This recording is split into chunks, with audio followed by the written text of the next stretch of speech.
বিকল হওয়া LNG terminal কবে ঠিক হবে তা নিজেও জানেন না জ্বালানি মন্ত্রী। সিপিডি আয়োজিত সেমিনারে তিনি বলেন, এজন্য প্রকৌশলীরাই শেষ ভরসা। জানান, পুরোদমে ক্ষতিগ্রস্ত জাহাজ চালু করতে গেলে আবারও বাড়বে গ্যাস সংকট। তীব্র লোডশেডিংয়ের জন্য দায়ী করেন ব্যাটারি চালিত অটোরিকশাকে।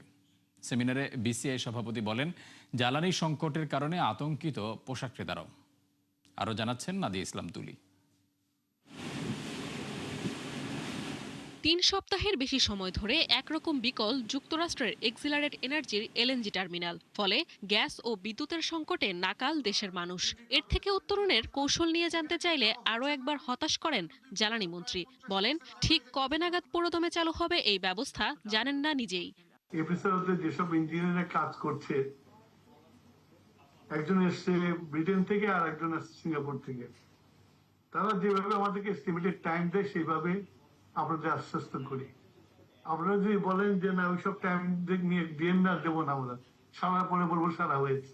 দেশব্যাপী তীব্র লোডশেডিংয়ে অতিষ্ঠ জনজীবন। একরকম মুখ থুবড়ে পড়েছে দেশের বিভিন্ন প্রান্তের ছোট বড় শিল্প কারখানা। মন্ত্রীর ব্যাখ্যা, অটোরিকশার কারণে হঠাৎই বেড়েছে বিদ্যুতের চাহিদা, তাই ভোগান্তিতে পড়ছেন সাধারণ মানুষ। যে পরিমাণের এই যে ব্যাটারি রিক্সা এসছে, এগুলো সব রাতে চার্জে বসিয়ে দেয় এবং মোস্টলি যারা চার্জ করে এগুলো মোস্টলি ইললিগাল কানেকশন। গ্যাস বিদ্যুতের সংকটে এখন দিশেহারা উদ্যোক্তা এবং রপ্তানিকারকরা, কেননা উৎপাদন কমছে আশঙ্কাজনক হারে। বিপরীতে ব্যয় বাড়ছে বিকল্প ব্যবস্থায় কারখানা চালাতে। তাদের অভিযোগ, প্রতিবেশী দেশ সহ আন্তর্জাতিক গণমাধ্যমে বড় করে তুলে ধরা হচ্ছে বাংলাদেশের জ্বালানি সংকট। ফলে আতঙ্কিত হয়ে পড়ছেন বৈশ্বিক ক্রেতারা।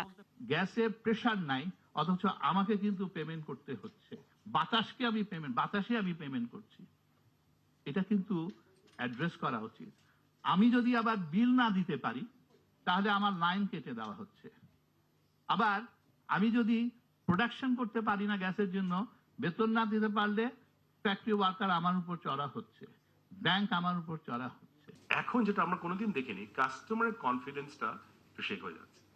তারা বলছে তোমরা যদি, এটা তো তোমাদের কন্ট্রোলের বাইরে, আপনারা সবাই বললেন আমি একমত কন্ট্রোলের বাইরে, তো তোমরা কি প্ল্যান দেখাবে আমাদেরকে যে তোমরা ইনশিওর করতে পারো। সো নেক্সট সিজনে, নেক্সট অর্ডারে আমরা তাহলে একটু চিন্তা করি। এইটাও তো আমাদের জন্য একটা আসনি সত্যি। সিপিডি জানায়, গ্যাসের মজুদ কমে যাওয়ায় সক্ষমতার মাত্র 60% তুলতে পারছে বাংলাদেশ। সমস্যা যদি আমরা না সমাধান করতে পারি তাহলে আমাদের পরিণতিটাই কি হবে সেটাও একটা উদ্বেগের বিষয়। নাদিয়া ইসলাম তুলি, ৭১, ঢাকা।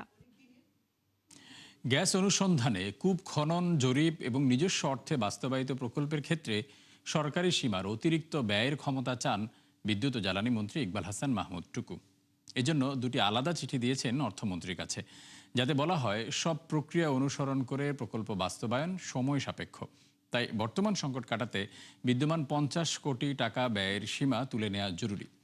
বিশেষজ্ঞরা মনে করেন, এই অনুমোদন দেয়া হলে অন্যরাও একই আবদার করার সুযোগ পাবে। ইমদাদ হোসেনের রিপোর্টে বিস্তারিত।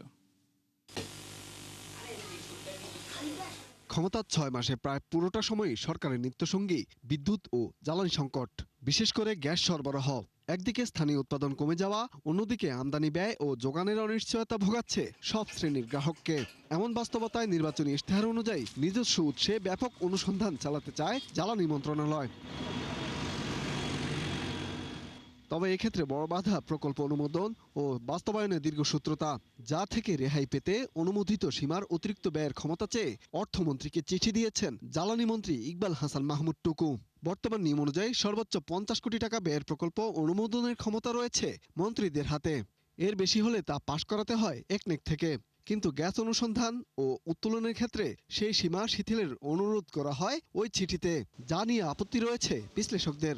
এই ধরনের উদাহরণ যদি একটা তৈরি হয়, তখন এই ঝুঁকিটা তো সবসময় থাকে যে অন্য কেউ অন্য কোনো একটা পরিস্থিতিকে ব্যাখ্যা করে এটাকে বারবার এই ধরনের যে বাইপাস করে একটা বিশেষ সুবিধার জায়গা সৃষ্টি করা, সেইটা করার চেষ্টা করবেন। এটা আমরা অন্যান্য ক্ষেত্রে কিন্তু দেখেছি যে সরকারের যেই একটা জবাবদিহিতা প্রাতিষ্ঠানিক কাঠামো আছে, সেই কাঠামোকে সাইডলাইন করে কিন্তু বিভিন্ন ধরনের নীতি সিদ্ধান্ত এর আগের সরকার নিয়েছে।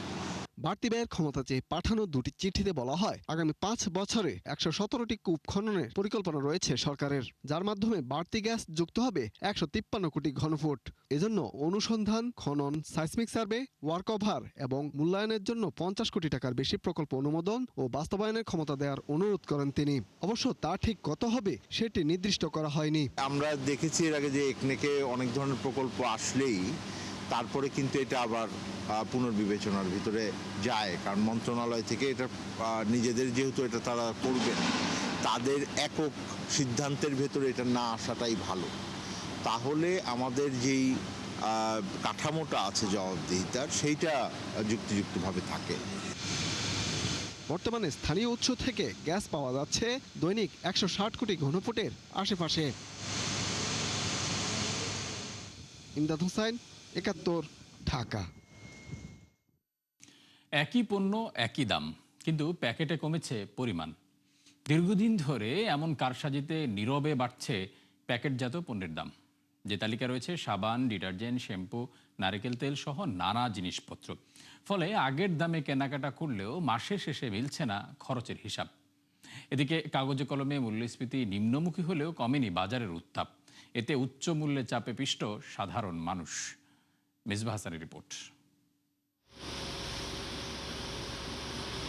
দ্রব্যমূল্যের ঊর্ধ্বগতিতে যখন নাজেহাল সাধারণ মানুষ, তখন নিজের লাভের পরিমাণ কড়ায় গণ্ডায় বুঝে নিতে নানা কৌশলের আশ্রয় নিচ্ছে বহু প্রতিষ্ঠান, যার মধ্যে অন্যতম প্যাকেটজাত পণ্যে দাম ঠিক রেখে পরিমাণ কম দেওয়া। ফলে মাস কিংবা বছর ব্যবধানে কয়েক গুণ দাম বৃদ্ধির পরও তাৎক্ষণিক নজরে আসছে না ভোক্তাদের। আগে ছিল 60 গ্রাম, এখন করছে 55 গ্রাম, দাম আগেরটাই রাখছে।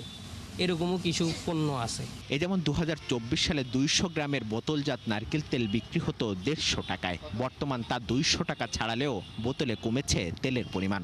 একই অবস্থা ডিটারজেন্ট, সাবান, হ্যান্ডওয়াশ সহ গৃহস্থলীর নানা পণ্যে। দাম তো বাড়ছেই, সাথে ওজন কমিয়ে দেওয়ায় মিলছে না মাসের হিসাব। প্যারাশুট তেল ওটা হলো ধরেন না, আগে 200 গ্রাম ছিল, 200 গ্রামের দাম ছিল 180 টাকা 90 টাকা। 200 গ্রামের দাম 200 টাকা করছে, এখন আবার 200 গ্রামকে 190 গ্রাম করছে, দাম করছে 220 টাকা। মেরিল কেয়া আর হচ্ছে লাক্স, এটাই হচ্ছে সবচেয়ে বেশি বাড়ছে। আগে টোস্ট বিস্কিটের 200 গ্রাম ছিল, এখন 180 গ্রাম করছে, 20 গ্রাম কমাই দিছে, কিন্তু আপনার দাম আগেরটাই রাখছে। রিন পাউডার ছিল আগে আপনার 85 টাকা 75 টাকা, এখন হয়ে গেছে 100 টাকা। হুইল পাউডার ছিল 75 টাকা, ওইটা হয়ে গেছে 85 টাকা। শুধু তাই নয়, রয়েছে খোলা ও প্যাকেটের কারিশমাও। বেশ কিছু ক্ষেত্রে দেখা যায় গুণে মানে এক থাকলেও তারতম্য মিলে দামে। যে তালিকায় রয়েছে ডিম, সুগন্ধি, চাল, আটা, ময়দা, বিস্কুট, নুডলস সহ নানা পণ্য। খাদ্যের মধ্যে ফ্লাওয়ার চালের রেট ডাবল হয়ে গেছে। কি যে একটা অবস্থা, বাচ্চা কাচ্চা নিয়ে খুবই কষ্টে আছে। যে ডিমের দাম বাড়তি, পোলার চাল কেজিতে যদি 60-70 টাকা বাড়ে, এটা অতিরিক্ত না? সব কিছু, ডিটারজেন্ট বলেন, সাবান বলেন, দুধ বলেন, তেল বলেন, তেল তো বাজারে পাওয়াই যাচ্ছে না। মিলবিটা দুধ তো দাম বাড়াইছে আবার। এতদিন আনছিলাম 100 টাকা, এখন 110 টাকা হয়েছে। সরকার তো এগুলো এসে দেখে না, দেখা উচিত এগুলা। উৎপাদন খরচ বেড়ে যাওয়ায় প্যাকেটজাত পণ্যের দাম বাড়ছে বলে মনে করেন এই বিশেষজ্ঞ।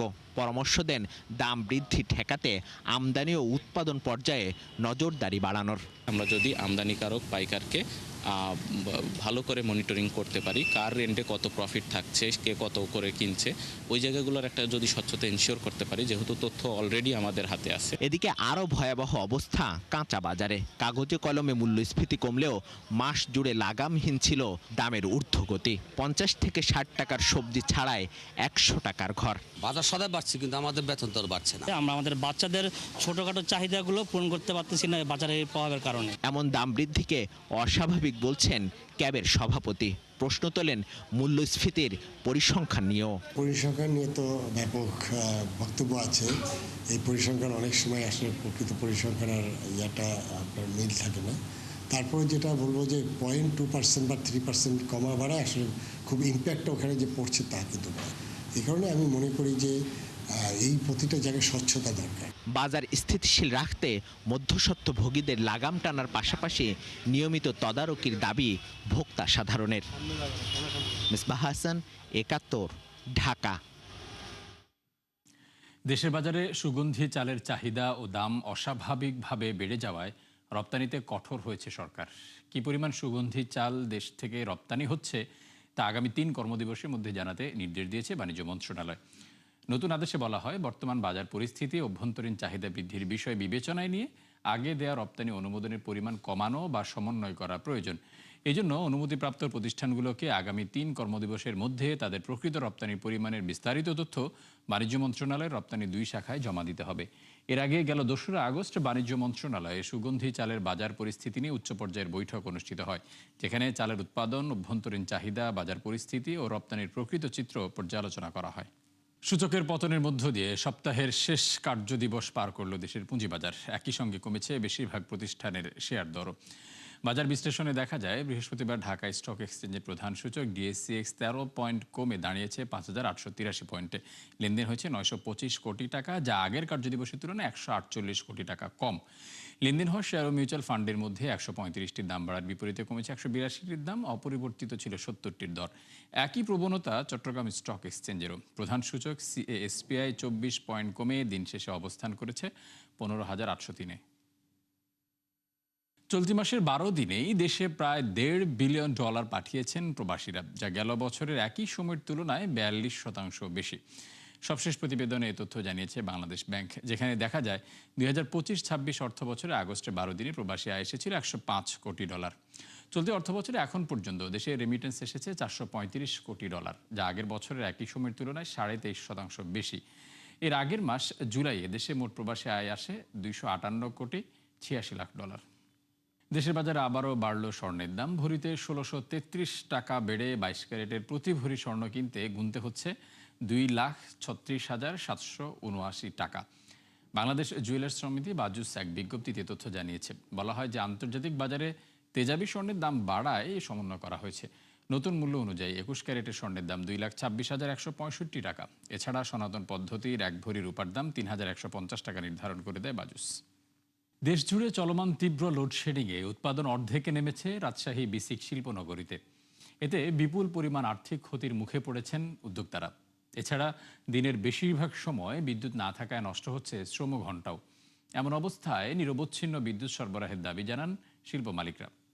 মেহেদী হাসানের তোলা ছবিতে রাশিদুল হক রুশোর প্রতিবেদন।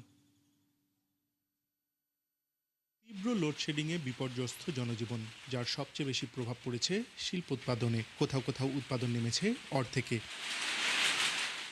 এতে একদিকে নষ্ট হচ্ছে কর্মঘণ্টা, অন্যদিকে লোকসানের মুখে বহু উদ্যোক্তা। এই যেমন ঐতিহ্যবাহী রাজশাহী সিল্ক। সূক্ষ্ম বুনন, গুণগত মান ও আভিজাত্যের জন্য বিশ্বজুড়ে সমাদৃত এই জিআই পণ্য। অথচ ঘন ঘন লোডশেডিংয়ে রাজশাহী বিসিকের 30টি কারখানায় এখন উৎপাদন নেমেছে অর্ধেকে। মাসে আমি প্রোডাকশন করতাম হয়তো 3000 গজ বা 3000 মিটার, সেখানে আমার 1500 মিটার 1400 মিটার প্রোডাকশন। রাজশাহী বিসিকের যে রেশম শিল্পের সাথে যারা জড়িত, তারা 20 কোটি টাকার উপরে ইনকাম করতে, সবগুলো ছোটো বড়ো মিলে, কিন্তু বর্তমানে এটা অর্ধেকে নেমে গেছে। এদিকে দিনের বেশিরভাগ সময়ে বিদ্যুৎ না থাকায় কমে আসছে শ্রমঘণ্টাও। বেকারি কারখানাগুলোতে দৈনিক 8 ঘন্টা কাজ করার কথা থাকলেও তা নেমে এসেছে মাত্র 4 থেকে 5 ঘন্টায়। এতে উৎপাদন কমে আসা সত্ত্বেও শ্রমিকের পুরো মজুরি শোধ করতে গিয়ে বাড়তি খরচ হচ্ছে প্রায় কোটি টাকা। 28 থেকে 29টা বেকারি শিল্পে প্রায় 1200 শ্রমিক কাজ করছে রাজশাহী বিসিকে। 3 থেকে 4 বার লোডশেডিংয়ে প্রায় 3 থেকে 4 ঘন্টা আমরা ক্ষতিগ্রস্ত হচ্ছি। এক একজন কর্মচারীর এক একটা ঘন্টার শ্রমিকের মূল্য এভারেজ প্রায় 72 টাকা। আমরা যদি টোটাল বিসিক নিয়ে চিন্তা করি, তো প্রায় 1 কোটি টাকার ক্ষতিগ্রস্ত আমরা মাসিক, এরকম একটা ক্ষতির মধ্যে আমরা পড়ে যাচ্ছি। একই অবস্থা ওষুধ প্রস্তুতকারীদেরও। জরুরি সেবার আওতাধীন প্রতিষ্ঠানগুলোতে বিদ্যুৎ না থাকায় প্রতি প্রোডাকশনে গুনতে হচ্ছে 30 থেকে লাখ টাকার লোকসান। জেনারেটরে আমরা অনেক মেশিন চালাইতে পারি না, হ্যাঁ, সেই মেশিনগুলো আমাদের অফ রাখতে হয়। তো ওই মেশিনে সেদিন যদি কাজ থাকে, সেদিন প্রোডাকশন অফ। যদি ক্যাপাসিটি হয় 4200টা আমরা ইউনিট তৈরি করব, সেক্ষেত্রে দেখা যাচ্ছে যে 2 দিনে যেটা তৈরি করি সেটা আমাদের 3 দিন 4 দিন চলে যাচ্ছে। ছোট প্রতিষ্ঠান হিসেবে আমাদের যতটুকু লস হচ্ছে, আনুপাতিক হারে আমাদের বড়দের তার থেকে এই আনুপাতিক হারেই লস হচ্ছে। সরকারকে অনুরোধ করব যে অন্তত শিল্প এলাকাগুলো সরকার যেন সদয় দৃষ্টি আকর্ষণ করছে। এসব ক্ষতির হাত থেকে রক্ষা পেতে বিসিক শিল্পনগরী এলাকায় নিরবিচ্ছিন্ন বিদ্যুৎ সরবরাহের দাবি শিল্প মালিকদের। রাশিদুল হক রুশো, একাত্তর, রাজশাহী। দর্শক, ৭১ বিজনেসে এই ছিল এখনকার মতো। সরাসরি সংবাদ অনুষ্ঠান দেখতে চোখ রাখুন ৭১-এর ফেসবুক পেজে এবং সাবস্ক্রাইব করুন ৭১-এর ইউটিউব চ্যানেল। থাকুন ৭১-এর সাথেই।